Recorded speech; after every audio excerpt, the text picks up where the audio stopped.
भारत ने हाल ही में 6 generation fighter jet deal में अपनी एंट्री कर ली है, जिसके बाद दुनिया भर के देशों की चिंता बढ़ गई है। खास करके पाकिस्तान में इस डील के बाद बेचैनी देखने को मिल रही है। फ्रांस और जर्मनी के बीच 6 जनरेशन फाइटर जेट प्रोजेक्ट को लेकर मतभेद चल रहे हैं। इसी वजह से जर्मनी इस डील के लिए नए पार्टनर की तलाश में है। ऐसे में ये भारत के लिए सुनहरा मौका साबित हो रहा है।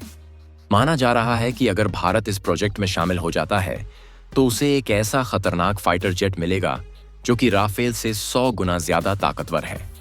ऐसा माना जा रहा है कि भारत ने 6 जनरेशन फाइटर जेट डील में अपनी संभावित एंट्री कर ली है, जिससे पाकिस्तान की टेंशन बढ़ गई है।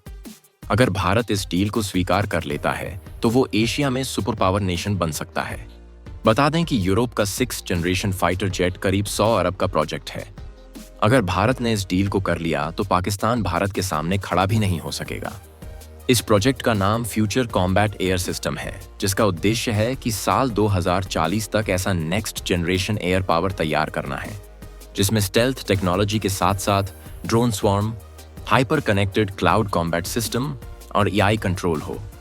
फ्रांस एनजीएफ के प्रोजेक्ट में अपनी 80% हिस्सेदारी चाहता है, लेकिन जर्मनी इस प्रोजेक्ट में बराबर की हिस्सेदारी की मांग उठा रहा है। जर्मनी ने यह अब साफ कर दिया है कि अगर उसकी फ्रांस के साथ इस साल के आखिर तक ये डील नहीं होती तो वो नए पार्टनर के साथ हाथ मिला लेगा। ऐसे में भारत का नाम सबसे पहले आ रहा है। चीन काफी सालों से लगातार J-20 फाइटर जेट्स बनाने पर काम कर रहा है।